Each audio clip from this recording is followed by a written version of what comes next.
Ano na naman baga ang kwento ko mga kalola, sige ituloy na natin, episode 2 na tayo at sisimulan ko ito dito sa lugar kung saan ako sobrang na-amaze, grabe.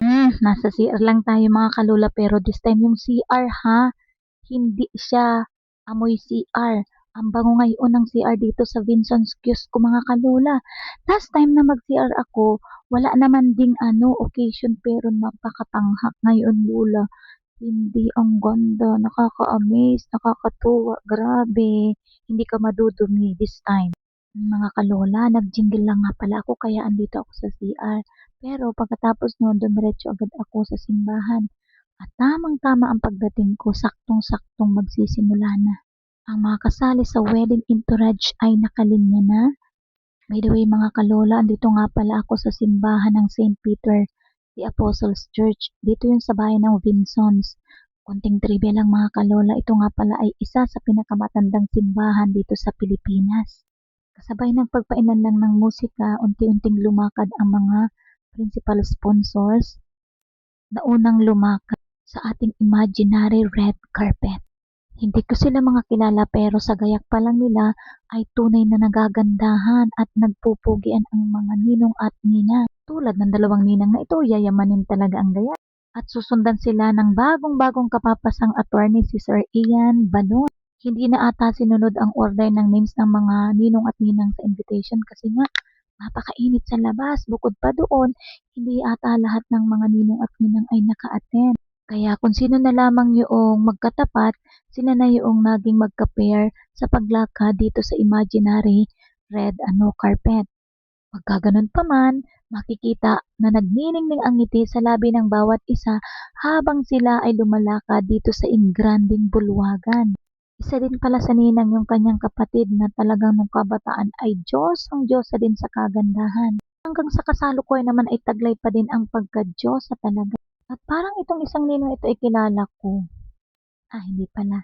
Yung kumpadre ko pala yun dun sa na anak naming si Engineer Jonally. Aba, ninang din ang dalawa kong estudyante. Halatado na talagang senior citizen na ang lola niyo.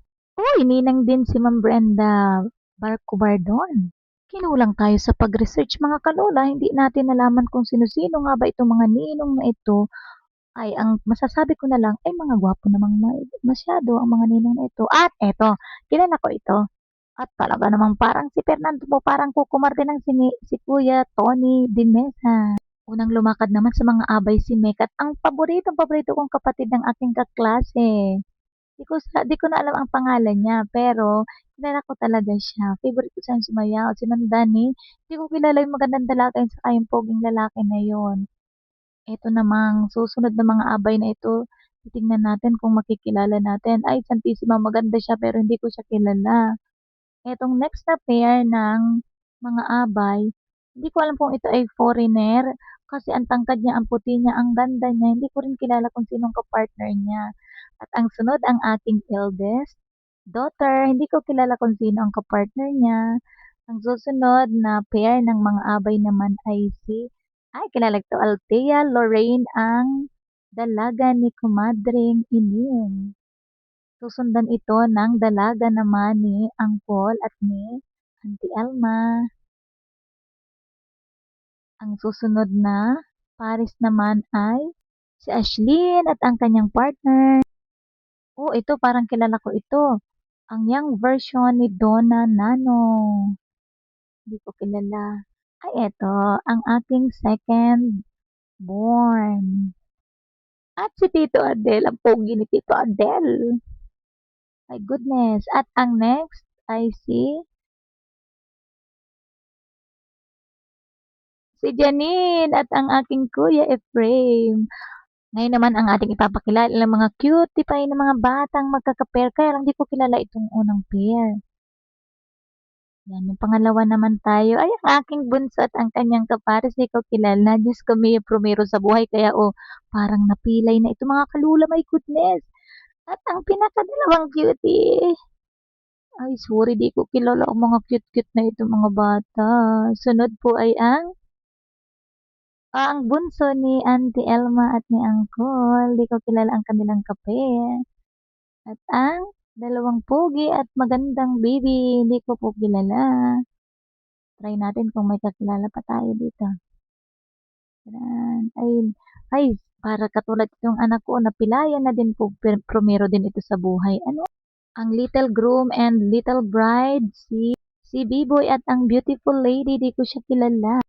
Ngayon naman ang lalakad na ay ang ating maid of honor. Ay, naku, napakaganda naman bata nitong masyado. Maladyosa din ang kagandahan. Ang makikita nyo namang lalakad ngayon sa ating imaginary red carpet ay ang magulang po ng ating bride, si Ginoo at Ginang Villanueva. Ngayon naman mga kalola, ang lalakad na sa ating imaginary red carpet ay ang magulang ng bride, si Ginoo at Ginang Villanueva. At syempre, eto na ang ating pinakahihintay, ang pinaka-highlight ng okasyong ito, ang paglakad ng ating maladyosa na bride.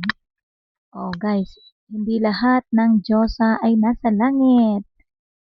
Minsan, yung iba andito lang sa lupa at ngayon nga ay makikita natin ang isang diyosa na nagkasalukuyang naglalakad sa engrandeng bulwagan at imaginary red carpet patungo sa lalaking nakasungkit ng kanyang matamis na napakapalad ng lalaking iyon at napakapalad naman din ang babaeng ito ng diyosang ito. Sa makatuwid, or in short, napakaswerte nila sa isa't isa. At nagsimula na nga ang seremonyas ng kasal. Wala pong tumutol mga kalola ha, charot. Hindi naman kasi nagtanong si father, charot.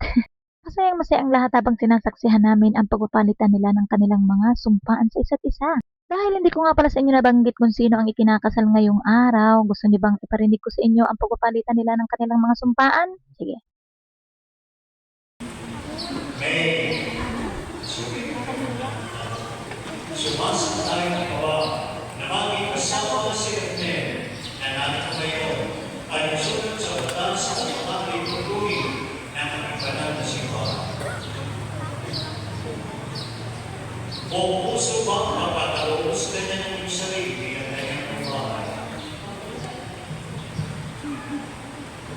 Kung puso mo ba siya tinatanggap bilang asawa? Pero sumasakay ka ba ng maging kasama si Ine na natin ngayon palinsunod sa batas at mga itutuloy ng ating banal na simbahan? Kung puso ba mapapalubos sa kanya ng iyong sarili bilang kanyang asawa? Kung puso mo ba siya tinatanggap bilang may bahay?